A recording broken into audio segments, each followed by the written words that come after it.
Hello, my name is Sophie Edwards, and today I'll be talking to you about the world of worm charming. What is worm charming? Worm charming has many names: fiddling, grunting, snoring, depending on one's technique. In its most basic sense, worm charming is any method that uses vibrations to coax and encourage worms to the surface, where they can be caught and most often used for fishing bait. While digging in the ground is a valid way to find worms, it is not considered worm charming. While worm charming takes more time and effort than buying bait from a store, it is free. Charming techniques were popular among fishermen, saving them some change and a trip to the store. Furthermore, most will agree that worm charming is a fun time and very rewarding. A person's first time experiencing worm charming may seem like magic as the worms pop out of the ground. The origins of worm charming are unknown, but the tradition has been around for a long time, especially in the southern United States, where techniques continue to be passed down from generation to generation. That said, worm charming is not as well known as it used to be. While the creation of worm charming competitions has encouraged younger generations to partake and even create their own methods, the number of people who can charm worms is still relatively low. Worm charming comes in many different forms, using a variety of tools and instruments to call forth the worms. The most simple technique is twanging, where a garden fork is partially stuck into the ground and wiggled back and forth and/or hit it with a stick. Another popular method is fiddling.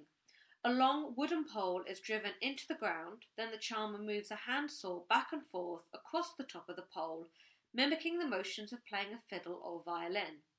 There is also the traditional technique of groaning or snoring.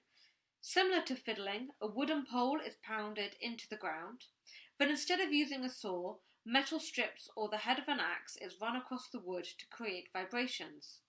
The resulting noise sounds like a person grunting or snoring, depending on the charmer's exact methods. While traditional methods are tried and true, innovation can be found throughout the worm charming community. The aim of most worm charmers is to use their created vibrations to mimic the sound of rain, which drives worms up to the surface to avoid flooded tunnels. But some decided to make it rain for themselves and will pour water or other liquids on the ground to catch their worms. A uniquely modern approach to worm charming is the McClock technique. This technique uses a chainsaw without the cutting chain, which is then placed on top of a submerged wooden pole or directly onto the ground itself. Finally, there are a number of truly artistic techniques that involve music or dancing. Speakers playing loud music of all sorts, from rock and roll to classic symphonies to techno, have been used to coax out worms. Others prefer to make their own music using drums, horns or woodwinds to charm their worms. Others still will put on a different kind of performance and dance on top of the ground. Tap dancing on a wooden board is most commonly used as it creates the strongest vibrations through dance numbers, though dance numbers are at the charmer's discretion. There are three main worm charming competitions: the World Worm Charming Championships, the International Festival of Worm Charming, and the Worm Grunting Festival. While each competition has their own rules and regulations, each competition follows the same basic setup. Competitors are assigned to a plot of ground to charm their worms from and a set amount of time to collect their worms. The worms are then counted and a winner is declared. The World Worm Charming Championships started in 1980 at the local primary school in Williston, Cheshire, in the northwest of England. This competition is considered to be the first worm charming competition with strict rules and guidelines.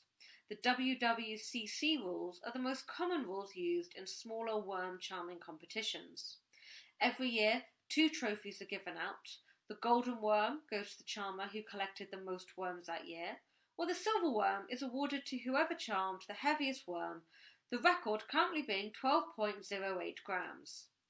The Williston competition started strong, with Mr. Tom Shufflebotham setting the initial record of raising 511 worms, a record that has not been beaten for almost 30 years. The rival worm charming competitions to the World Worm Charming Championships is the International Festival of Worm Charming in Blackerton, Devon, in southern England. Also making its debut in the 80s, the Blackerton competition differs from the Wollaston competition, most notably in its use of liquids. Supposedly, the International Festival of Worm Charming was started after a local man relieved himself in a field after one too many pints and was amazed as worms wiggled up to the surface.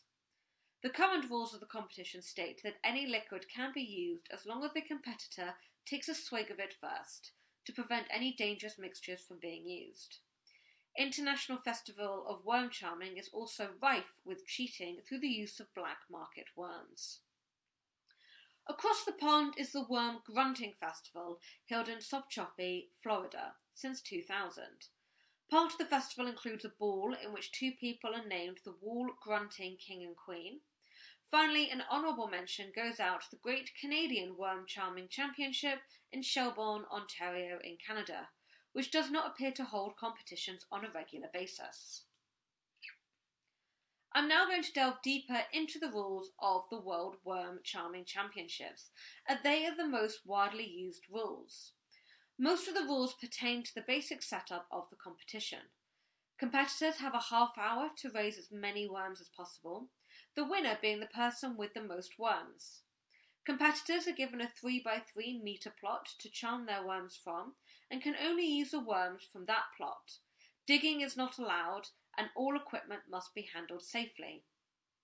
Not everybody wants to touch their worms, so a second person, called a gilly, is allowed to handle the worms for them. One of the most important rules is keeping the competition drug-free. The competition considers water to be a drug stimulant and does not allow it or any other liquids to be used.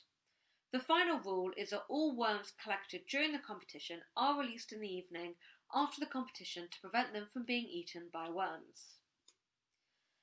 I'm going to conclude this lecture by discussing the world champion worm charmer Sophie Smith. Sophie set the world record for the number of worms charmed at the World Worm Charming Championships in 2009, when she was only 10 years old. Sophie collected 576 worms using the traditional twagging method and has her name in the Guinness World Records.